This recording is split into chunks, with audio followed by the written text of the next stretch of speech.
These barrels, man. Again, the pet faster than any ally alive ever.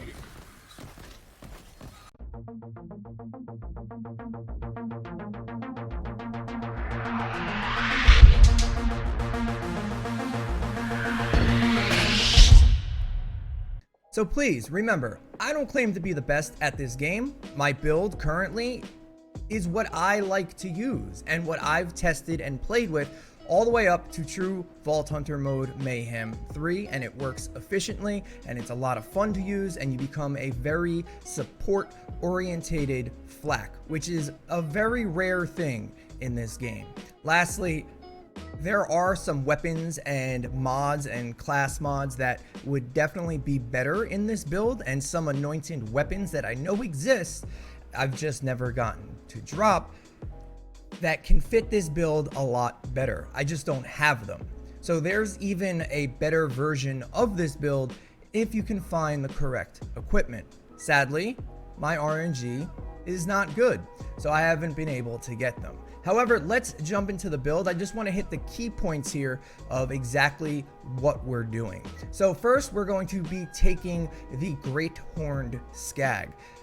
We're again not really going to use the attack command here, although occasionally if you have a free second, sure, you can, but it's still personally not something that I've used much in the game. You could take this Skag, and he has a better attack command, but you lose out on some gun damage, and since you're going to be tanking, your pet's going to be tanking, your extra fire rate, unless you're sitting back with a sniper, you're getting more benefit from this one. The other two perks we are bringing is, of course, Gamma Burst. What this does, it basically spawns your pet at a location and where he's going to eventually taunt all the enemies, but we'll get there in a second. And also Atomic Aroma. While Gamma Burst is active, Flak's pet is surrounded by a radiation aura. This is very important. Radiation can buff all of the damage incoming to the enemy, so it's very nice. And lastly, when Flak or Flak's pet kills an enemy while Gamma Burst is active, the duration of Gamma Burst is extended. This makes the build work really nicely, so whenever your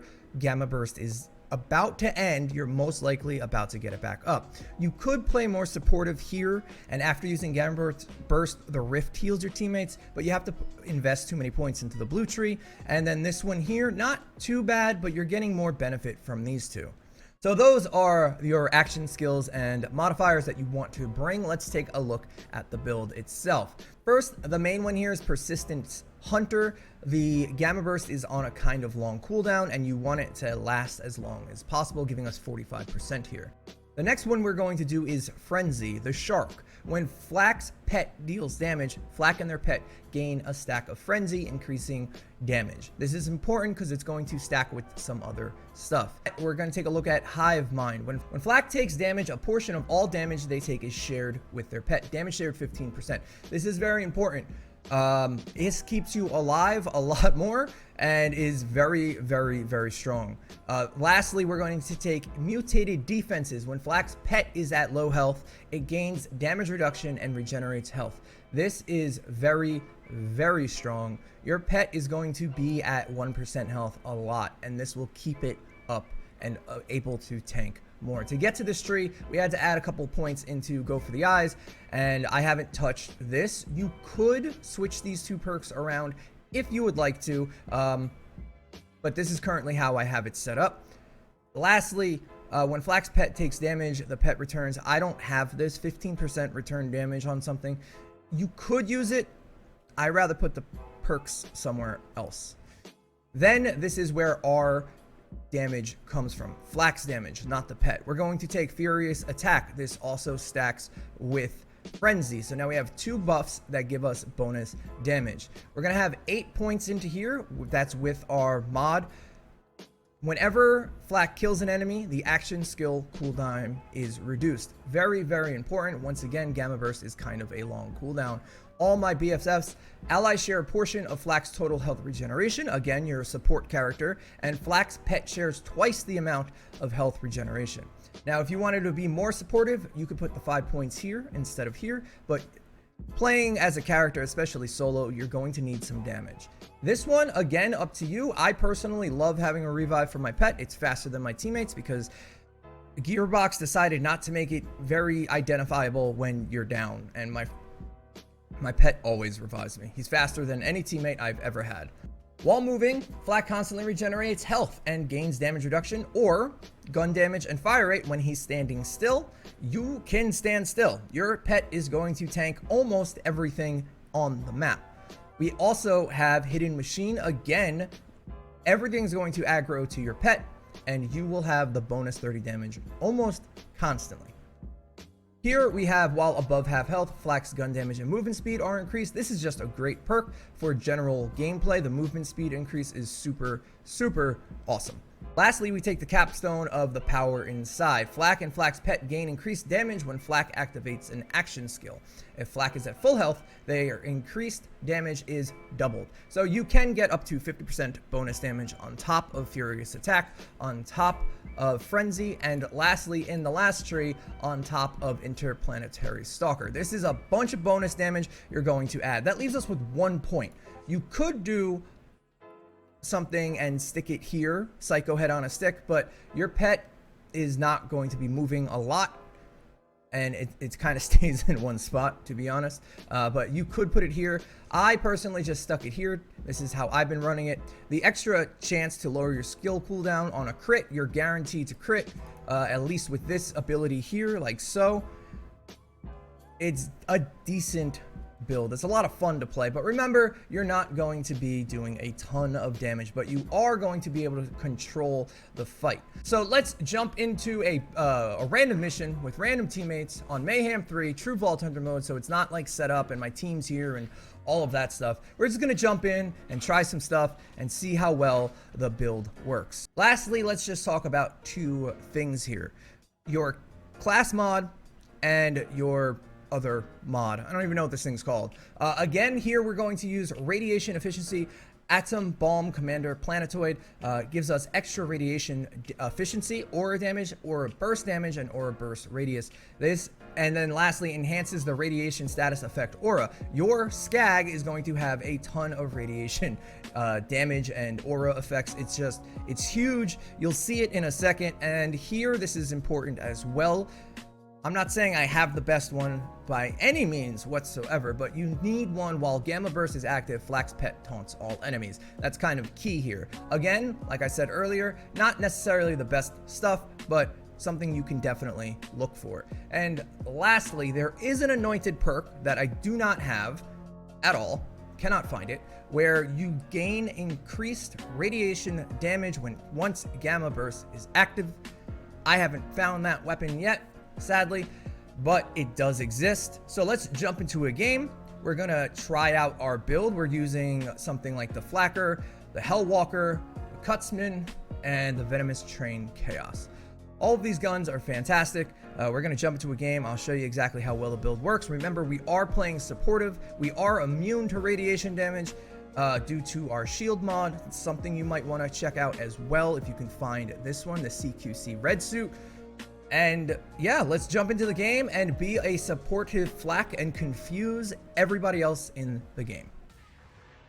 Alright, so when the enemy gets here, we're going to do our best to crowd control them and tank them.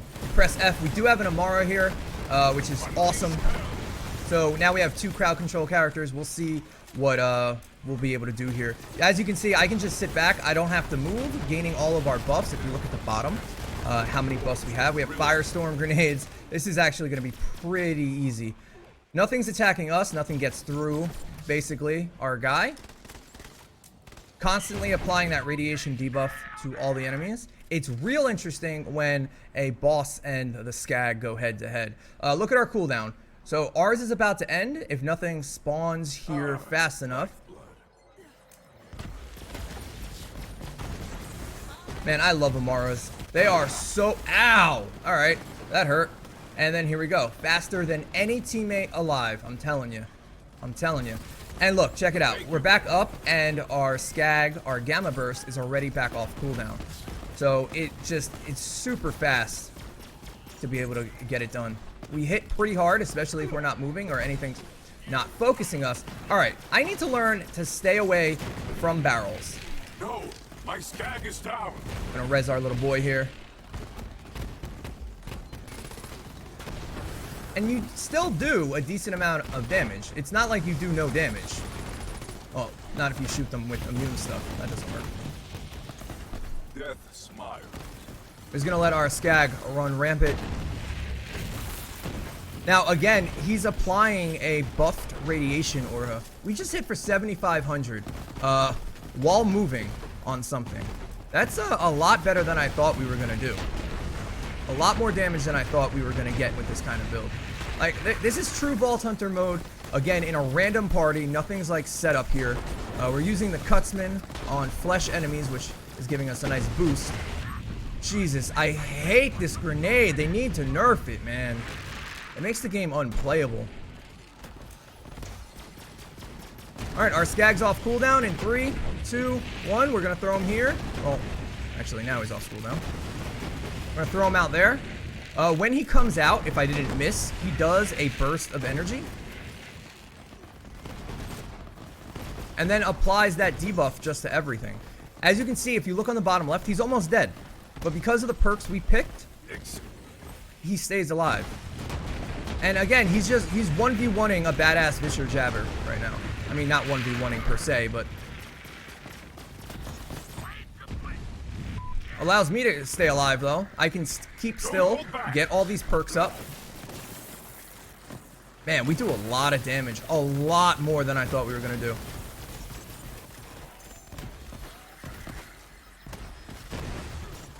But I mean, we're hitting for 10k. That was 9,447 on a crowd control build, which gives you a ton of tankiness and survivability, really. All right, here's a big guy. Here we go. Inferno, Badass, Barrel. He's dead already. The radiation plus... I hate this grenade. The radiation plus everything else that happens here. Just look at him go, man. He just tanks everything. So as you can see, guys, something like this with an Amara, but if we didn't have her, my pet would have tanked everything. It only died a couple of times, and I feel like that's because of barrel explosions and not necessarily the enemies killing him. He is very, very tanky. He provides a ton of crowd control, and he irradiates everything next to him in a huge radius. Especially if you have something like the Atom Bomb Commander Planetoid. There's a ton of useful builds you can do with Flak. Granted, if you're running Grave Mind, is that his name, or any other boss, you're not going to use something like this unless they buff the boss's health and you have to go through more phases with more ads or something like that. Then maybe you need a support kind of character. However, the normal gameplay, this is a ton of fun to use. You can actually be a supportive character, which still does a surprisingly large amount of damage. Thank you guys so much for watching this video. Let me know if you're gonna try the build down in the comments below. I'd love to hear your thoughts. Do you think I have it right? Do you think I have it wrong? Thank you guys. If you guys like streams, I stream about 5 days a week over at twitch.tv/roundedtiktak. We would love to have you come by, join the family, join the pack. Join the family, join the pack. Thank you guys so much for watching. I will see you on the next one. TikTak out.